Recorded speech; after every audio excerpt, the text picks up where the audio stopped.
Yay Media Group. 13 has been my lucky number for a while. Like, it's always a sign of good things to come for me.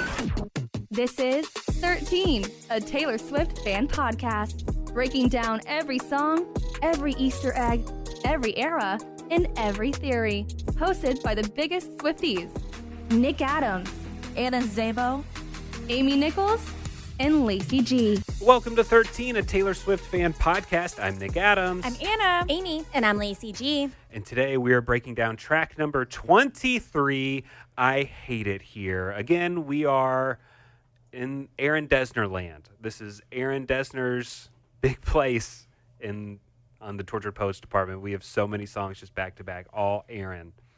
And we're here with I Hate It Here. And it's just like, oof, it's a dark one, you know? It's heavy. Yeah. Mm-hmm. Yeah. And unfortunately, this is a song that a lot of people relate to because of the current climate.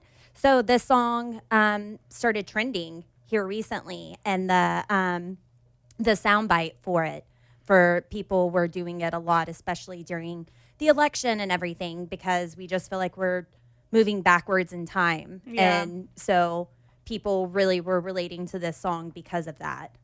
And I really do. You said this is what, track 23? 23. I have waited 23 weeks to say this. This is my favorite song on the Tortured Poets department. All right. Spoiler alert for our rankings at the end, but for since April, I think this has been my number one. And I think because the song in itself, like Lacey was saying, it's about escapism, right? It's about wanting to go to the secret gardens of your mind because you hate reality, and not to like get so depressed. But yeah, I mean, the world sucks like right now, like it just does. And in the last year and a half, I have found so much escapism in reading, in books, and reading fantasy. Amy and I read a lot of the same books. I actually have one right here. What a coincidence. But anyway, I have found so much, I feel like my mental health and my anxiety has been at some of the best that it has been because I have found escapism in reading. And so when I hear the song and I think like, you know, the secret gardens in my mind, like to me, I relate that to a fantasy book. And I've seen a lot of people also use that lyric like along with like a picture of a book as like a tattoo, like that I've even considered getting, you know, kind of like that. And it goes deeper into the song about the past and, you know, romanticizing the past when you shouldn't and things like that. But on the side of escaping reality, for me, for that reason, it's one of my favorites. I also think it's really well written. I think it's really excellent songwriting. I love the cadence of it. I love the way it sounds. I think on my Spotify Wrapped, it had more of the earlier songs as my most played. But if I had to look at my most played songs on Tortured Poets, I think this would be my most played. Nice. So yeah, we'll see. And rightfully so. This is an excellent song. It's an excellent song, yeah. And we'll see if my mind changes by the time we actually do our breakdowns. But as of right now, this is my favorite song on the Tortured Poets department. Well, she starts off by saying, quick, tell me something awful. Like you are a poet trapped inside the body of a finance guy. Yeah. And so you have a poet, something so beautiful, and she's putting it in the body of something terrible. Like, is a finance guy just like the worst thing you can think of? Well, no, it's that you are this beautiful creative person who's stuck going to a 9-to-5 desk job, that you're not being able to be your regular self. Please tell me that you're also tortured and being this person that you're not supposed to be. Also, Taylor, sure, is excellent at what she does, writing songs, but she's also a businesswoman. So I think she can also relate to the finance guy, that she is a businesswoman and this is her name, her brand. But honestly, when I saw finance guy, the body of a finance guy, my mind went to American Psycho. When Christian Bale was so obsessed with his body, he was a finance guy. He was so obsessed with his body. She's like, yeah, I want to be with someone with a body like that. That's funny. Well, and I also think by her just starting with quick, she's asking for a distraction right off the bat, right? With something worse. She's like, quick, tell me something awful. Because what I'm going through right now is so bad, I need to escape it. Tell me something awful. And I think kind of to Lacey's point, like, for her, I feel like the idea of being a poet trapped inside of a lifestyle where you can't express it, there's nothing worse than that, right? And then I also saw someone point out that the Tortured Poets Department. Remember when it first came out, we all struggled with saying Dead Poets Society? Yeah. So in the Dead Poets Society movie, there is a quote, and I haven't seen the movie, so I don't really know like the character that like said this, but there is a quote in the movie where a character says, "Medicine, law, businesses, engineering, those are all notable pursuits and necessary to sustain life. But poetry, beauty, romance, love, these are what we stay alive for." Wow. And I feel like that kind of encompasses the song and the album. Yeah. Tell me all your secrets. All you'll ever be is my eternal consolation prize. Yeah. So you're never number one. You're runner up. Participation trophy, if you will. Like that would be awful. That would be awful if you were with somebody that never made you their priority. So this person is there also ran Yeah.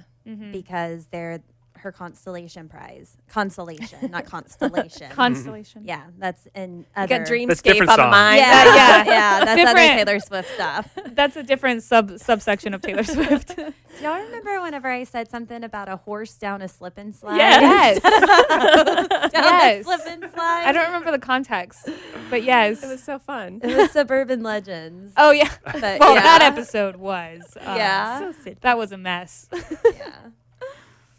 You see, I was a debutante in another life, but now I seem to be scared to go outside. So I Because used she to. was accepted and celebrated once upon a time, but then there was a point where she wasn't anymore. Yeah, and I used to wonder like why that lyric, like why did she say debutante? And then I kind of realized that throughout the entire song she is making references to how people would romanticize the past when they shouldn't. And when you think of like a debutante, that I could be wrong here, but when I think debutante in like olden times, like those were young women that were being paraded around so that like men can pick and choose like who they're with, you know? Like and that's not a life that we want. And for it's a women. very like formal thing. I was Yeah. going to say, I feel like a it's- debutante is like, I think of a debutante ball where, like you're saying, people get dressed up and paraded around. Yeah. but it's for the higher upper class. Like not everybody was a debutante, Right. just the upper Fashionable class. society. Yeah, the ones who could parade their daughters because look at the price tag on them. My family comes from money. With Yeah. the dowry, that kind of Thank you. idea. Thank yeah. you. Yeah. If comfort is a construct, I don't believe in good luck. Now that I know what's what. So she's saying she believes in karma, right? That it's not all luck. You have to put things in a place to be able to win in life. You can't just say I'm the lucky one anymore. Now she's been tainted by life and she knows what's what. Yeah.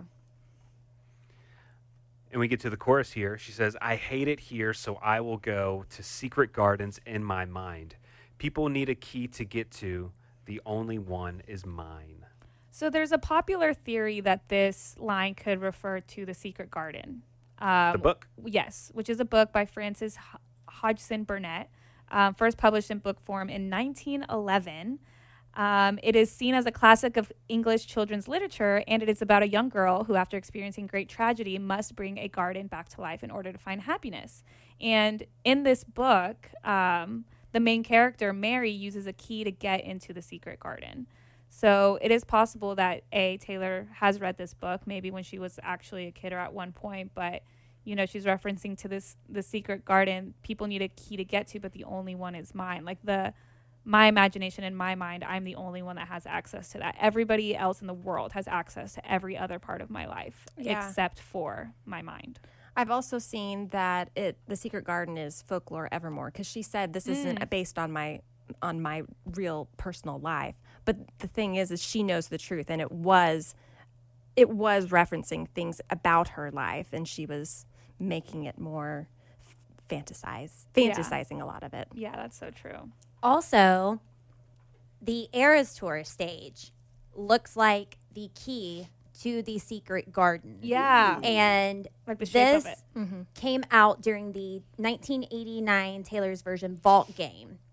The game ended, we got a key, and that key opened up the Tortured Poets Department door.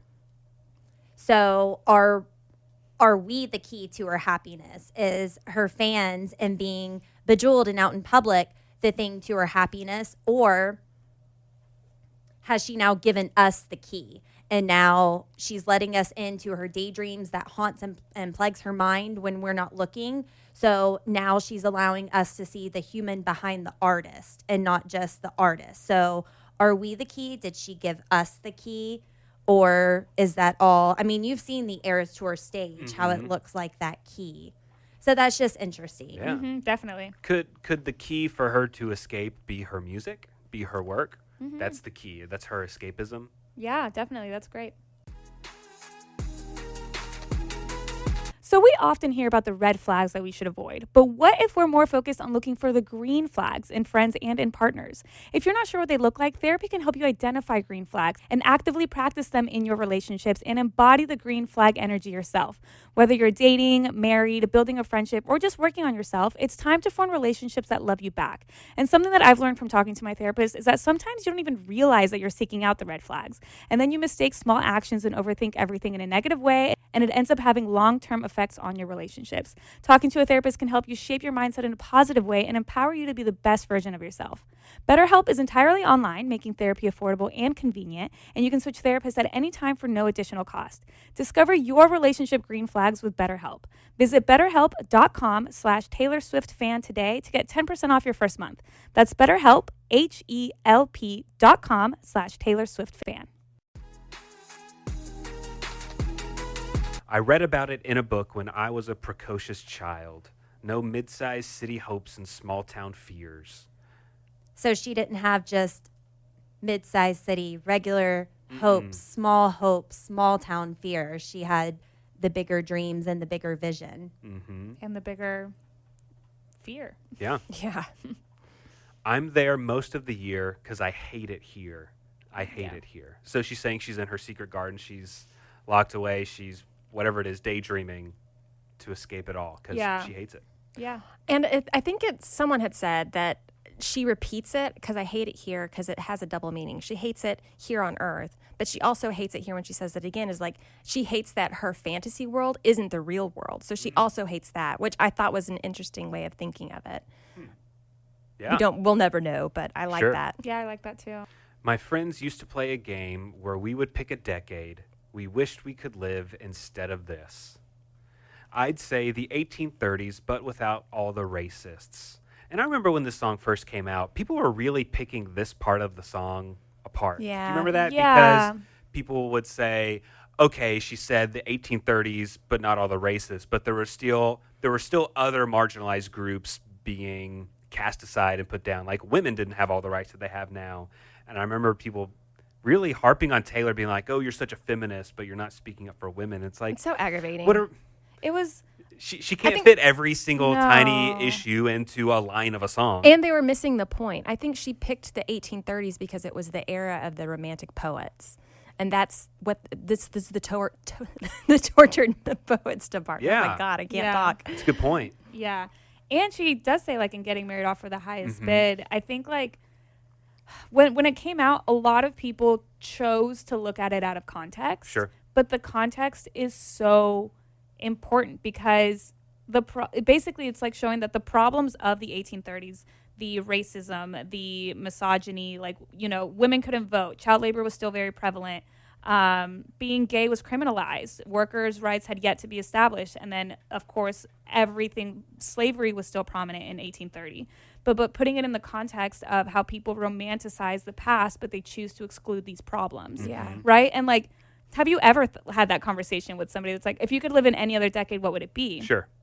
And when you think about that, you think of like, oh, okay, yeah, like maybe the 90s because of the fashion or the 80s because of the music and stuff, but you don't think about the actual real world problems that were happening at that time. Yeah. Even now, like I used to always say like, oh, I'd want to live present day because of technology, but it's like present day also sucks. Yeah. So, you know, the whole song is essentially about how you romanticize the past without thinking about everything that went into it. And then as the verse continues, everyone would look down because it wasn't fun now, where it's like she once again ruined a game. Yeah. She's a kid playing with, oh, if you could live anywhere, where would it be? And you'd be like, oh, the 1830s, except without all the racists and getting married off to the highest bid. And it's like, okay, well, this like is not so fun anymore. Okay, thanks for killing the mood, Taylor. Debbie Downer. You know, so.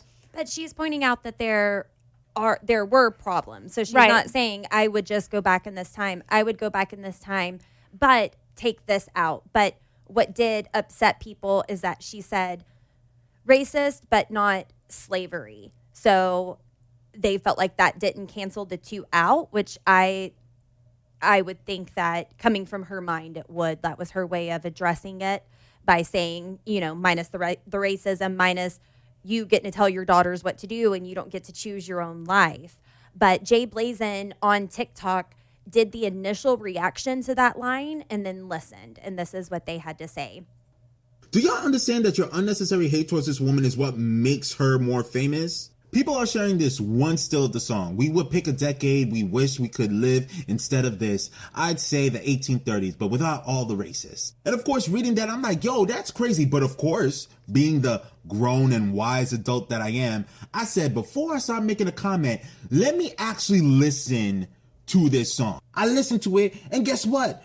This song is my favorite song in the fucking album. This song has literally been on repeat because I was like, yo, this song was for me.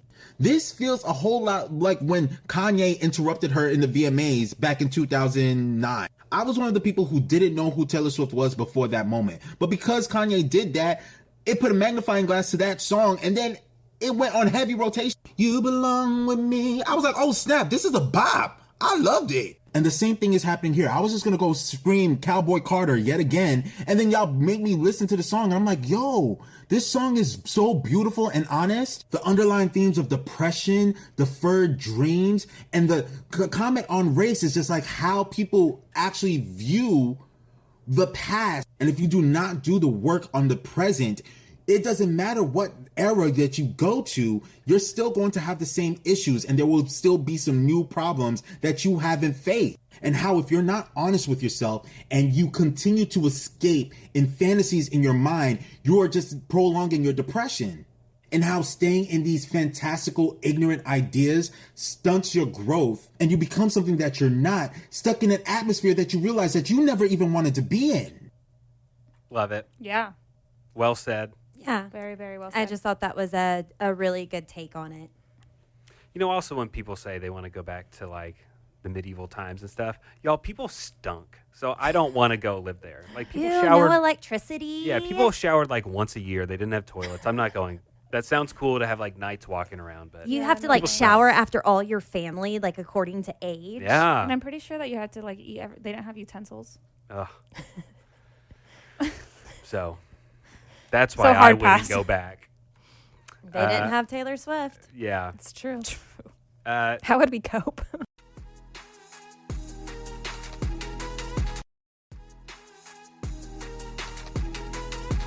everyone would look down because it wasn't fun now. Seems like it was never even fun back then. Nostalgia is a mind trick. Mm-hmm. If I'd been there, I'd hate it. It was freezing in the palace. And I have heard that before, that like castles are so great and stuff, but like it was really cold. Like if you were actually if you were there. actually living in the palace, like it wasn't, yeah, it was big, but it wasn't as glamorous as people make it out to be. It's freezing cold. You couldn't see. It was dark. You can't have windows in that place because that's like a vulnerability. Again, no toilets and stuff like that. So yeah, the castle isn't that great. It's also interesting to think about nostalgia as a mind trick because, I mean, that's what she's saying, right? Like you think of the nostalgic of the past, of era, of other things, and you're like, oh yeah, that would have been so fun to like live there. But it's a mind trick because in reality, it wasn't like everything you just said about the freezing in the palace. But it's also interesting because the Eras Tour in itself, part of the reason that it's successful is because it is nostalgic. True. Because she is playing all of her old music. She's going through all of her eras. Hey, let's go back to high school again, you know? And even when you think about Taylor's version, like, yes, she's re-recording her music so that she owns it and it's all behind the principle. But part of what makes it successful is the nostalgia of those earlier albums, right? And so it's interesting to think, like, if nostalgia is such a big factor in her current success, it makes sense that the Tortured Post Department as a whole would reference her other eras, but I think it's also just like what it makes me as a listener wonder, like, are you happy performing all of the songs that make us nostalgic? Like, are you happy revisiting your old eras, or did you think that those were, you know, you don't have to like your past is your past, but she's having to revisit it every single time that she performs? To us, it's great. But is she okay, or is it just like a mind trick? Right. Yeah. I don't know. Also, there is a little bit of a mind trick in this song itself because Apple people who used Apple Music noticed at the beginning when the song came out, the next line is, if I'd been here, or if I'd been there, I'd hate it. But on the Apple users, they noticed it said home at night in Paris. And people were confused why did she do that lyric change? Well, Kat on TikTok thinks that her husband may have cracked the code. I was like, yeah, I wonder if it's just because, like, Woody Allen of it all, and he's, like, problematic, and maybe they're like, oh, yeah, maybe don't reference a Woody Allen movie. And he's like, oh, I don't think it's that. I was like, okay, tell me about it. And he goes, well, the lyric before that is nostalgia is a mind trick. So I think by changing the lyrics, it's a mind trick. Like, we're misremembering the lyrics because they changed it. And I was like, he's like, yeah, it's just part of the art. I was like, I love it. That's brilliant. Interesting. So part of what she's saying is she's changing the lyrics that you read versus what you hear. Mm-hmm. Wow. Yeah, and cool. Midnight in Paris is a Woody Allen movie, and he's been tied to some really bad things. So people didn't know if that's why she changed it or if it was just simply to mess with people. Yeah. Well, and then we go to a chorus, and one of the things I do love about Taylor, she likes to change the chorus up. Subtly. So it's always really fun to hear what she's going to do next. I hate it here, so I will go to lunar valleys in my mind. When they found a better planet, only the gentle survived. So she's getting out of here. She's flying off to Mars, and only the nice people are surviving. Yeah, which I think is interesting because there's the theory of, like, on this planet, it's survival of the fittest. Right, Darwin. Yeah, survival of the fittest, only the greatest, like, survive, those that are physically strong. But in her lunar valley, the perfect world that she's creating, the gentle are the ones that survive. Right, and Sweet Nothing, she said, I can admit that I'm just too soft for all of it. Yeah. I dreamed about it in the dark, the night I felt like I might die. No mid-sized city hopes and small town fears. I'm there most of the year because I hate it here. I hate it here. And then I love this bridge. I'm lonely, but I'm good. I'm bitter, but I swear I'm fine. I love that because it's like passive aggressive kind of, and like I feel like you can hear it when she says it, like, I'm lonely, but I'm good. I'm bitter, but I swear I'm fine. Yeah. Like, Is that her convincing herself? Right. Or I is don't that think her it's convincing just, others? I think it could be both. Yeah. I don't know, but Yeah. I can take it both ways. Yeah. Yeah, she's like psyching herself up. I'm lonely, but I'm good. No, Yeah. I'm good. I'm Yeah, fine. but I'm good. I'm bitter, but I'm fine. I swear. I I'm mean, fine. and I do that all the time. Like, if I don't want to talk about my feelings right now and you're asking me if I'm okay and I'm not, I'm good. Yeah. I'm good. I swear I'm fine. I'll save all my romanticism for my inner life, and I'll get lost on purpose. This place made me feel worthless. Lucid dreams like electricity. The current flies through me, and in my fantasies, I rise above it. And way up there, I actually love it. Oh my gosh, that's just beautiful, and also heartbreaking because when I think of her romanticism for my inner life, like, I almost take that as the fact that she stopped doing interviews. You know, like, I'll save all my romanticism for my lyrics, and you guys can choose to interpret them how you want, but the truth is always going to be just with me. You know, and I'll get lost on purpose. This place made me feel worthless. I think it once again ties into the uncontrollable theme that we've been hearing throughout the album of, like, this place made me feel worthless. Like, sometimes she said, like, I don't feel like a human. I sometimes I feel like I'm a character that people just, you know, they forget that I'm an actual human, living, breathing person. And it makes her feel worthless. And so it's just really heartbreaking. Right. It's the idea of having to live with her choices when she didn't know what the consequences were going to be. Yeah. Yeah. And then she goes back to a chorus. I hate it here, so I will go to secret gardens in my mind. People need a key to get to. The only one is mine. I read about it in a book when I was a precocious child. No mid-sized city hopes and small-town fears. I'm there most of the year because I hate it here. I hate it here. And then she has an outro here where she's referring back to the beginning. A classic Taylor Swift Yes. songwriting element. Yeah. Quick, tell me something awful, like you are a poet trapped inside the body of a finance guy. And that's where it ends. Wow. Poetry. And do we think this is the sister song to The Lakes, since she did Oh my a gosh. matchup of that together on the Eras tour? Appreciation for that mashup. That was fantastic. Definitely. I think I would say a sister song. Yeah. For sure. I hate it here, so I will go to the lakes. Yes. Where all the poets want to die. Yeah. I love this song so much. Me too. All right. Well, Nick and Amy have left to go on yet another cruise. Another cruise. Yeah. Without us. So it's going to be me and you wrapping this up. But hey, at least we got through the song together. Yes, we got through the song, and then it'll just be an Anna and Lacey episode ender. Yes. So at least we can say whatever we want. And don't worry, if you're missing Nick and Amy right now, you can always catch them in the Lobster Lounge. We have created a cool space for our lobsters, for our Swifties, just to get together, talk about all their theories, what Taylor Swift is wearing, what they think is going to be next, what we're looking for this year, what we're looking forward to. So join us in the Lobster Lounge, station.page/13. It is absolutely free to join, and it's just our social media platform for our lobsters, for our Taylor lovers. So go join us there. We will be doing some giveaways coming up in the Lobster Lounge here soon. In the meantime, we do have a giveaway right now that Anna's going to tell you about. Yes, we have a giveaway going on right now. It's one of those, we've done this before on our podcast. It's like, if you know, you know. If you listen to this podcast, that means you get to know the details about how you can win a Lover Live from Paris heart-shaped vinyl. We're obsessed with it, of course. We love the Lover Live from Paris. It's a hot commodity in the world of Swiftie. So we are giving away, it's unopened, it's still in the plastic.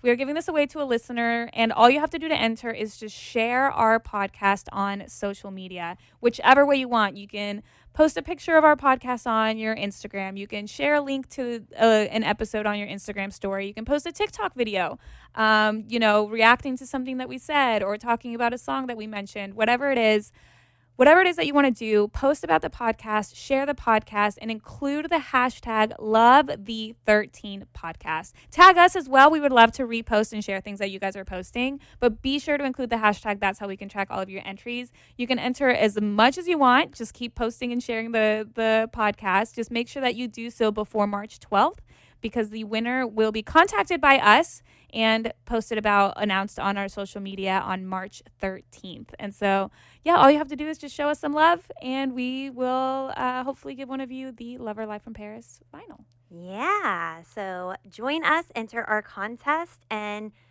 maybe you will get a Lover Live from Paris vinyl. Now, I have a voicemail from one of our lovely, lovely listeners who called in to our Google voicemail, 689-214-1313. Reputation 89-214 for our girl who was in Valentine Day movie 1313. And Chris from Austin has a theory that she wants to share with us that involves some fictional, maybe non-fictional characters from the Taylor Swift cinematic universe. She explains. Hi, 13 Podcast. My name is Chris. I'm from Austin, Texas, and I wanted to let you know of a theory. Originally, whenever I heard the song Question on Midnight, I was always so confused by the song about who it was about. And so, in my little head, I was like, maybe this is just August's point of view later on talking to James and writing him a letter or thinking back on it. And then I started thinking more after the whole Maddie Healy situation happened, is that song sounds a lot like Maddie. Like she's talking to Maddie with, "You're not sure, I don't know, being drunk." Sounds very Maddie coded. Then all this Maddie stuff happens, and in my head, the folklore characters, August, Betty, James, are probably based off of real people in her life, even though it's quote fictional. But what if Taylor is James, Maddie is August, and Joe is Betty? I don't know. I've always thought about it. I want to hear your thoughts on this. I love y'all. Y'all are my favorite people to listen to. You get all the Taylor Swift craze out of my system. Anyway, thank you. Hope y'all have a good day. Bye. Yeah, so I don't know, because we've been looking at her music differently since we were let in on this alleged 10-year situationship. I mean, I don't think any of us ever thought The One was about him, and now we're questioning if it is because the Peter loses Wendy reference and her bringing up Peter later. And I don't know, do you have a take on the characters? Like, do you think any of them are or are not Taylor Swift and her people? I mean, I think kind of like what Amy was saying earlier, like, I'm sure there's inspiration, even though she was saying that it was fictional and these are all characters and stuff. And I'm sure there's inspiration somewhere, but I also think that she saw the opportunity to take these characters and kind of make them do what she wanted to do. I think that even in her life, she has experienced all three of those situations. She's experienced the person that got cheated on. She's been, the person that, maybe, oh, he's interested in me, but he has someone else. And she's also been the one that she's able to write from all three perspectives because at one point or another she's experienced them all. But I mean, anything is possible when it comes to Taylor Swift. I think that's part of what makes her songwriting so excellent, that we can listen back to a song from 4 years ago and be like, wait, what, was she saying something else? Like, I think that's part of what makes her artistry so great and part of what makes her discography so great, because it all kind of intertwined. So I don't know. I can't say for a fact who it is about and who it's not, because I'm not Taylor Swift, but I think anything is possible. And I think she probably enjoys the storytelling aspect of it regardless, and whether it's fictional or not. Well, and I agree. I feel like there were parts of truth in Folklore and Evermore that were just now starting to reconsider, because we had always just assumed she was happy and in a relationship then, and now we're seeing that maybe not, and maybe she was toying with the idea, or is it completely fictional? I don't know, but people have speculated if that song is about Maddie Healy, because she played it as a surprise song, and on that day he was in attendance, and that was the day that she said, "I'm the happiest I've ever been in all areas of my life. The song Question? My life is finally starting to make sense." She said it that day and played Question. Oh, and wow. that was during her Maddie Healy while he was there. So was that a code to him? Was that just a song she chose to pick? Who knows? Taylor, if you're listening, let us know. Taylor, we have a lot of questions for you, actually, if there's a lot of things you could let us know. But yeah, that's a really good point, Chris. So thank you so much for bringing that up. Yeah, for sure. And join us next time as we break down a very, very memorable moment for all of us when this song dropped. TTPD, the anthology. We were shocked. We were excited. We loved the name drop till we heard the song. Yes, we are going to be breaking down Thank You, Amy next. Thanks for listening. The 13, a Taylor Swift fan podcast. Subscribe for free and leave a positive review on Apple Podcasts, Spotify, or Google Podcasts. Mom, can you tell me a story? Sure. Once upon a time, a mom needed a new car. Was she brave? She was tired, mostly. But she went to Carvana.com and found a great car at a great price. No secret treasure map required. Did she have to fight a dragon? Nope, she bought it 100% online. From her bed, actually. Was it scary? Honey, it was as unscary as car buying could be. Did the car have a sunroof? It did, actually. Okay, good story. Car buying you'll want to tell stories about. Buy your car today on Carvana. Delivery fees may apply.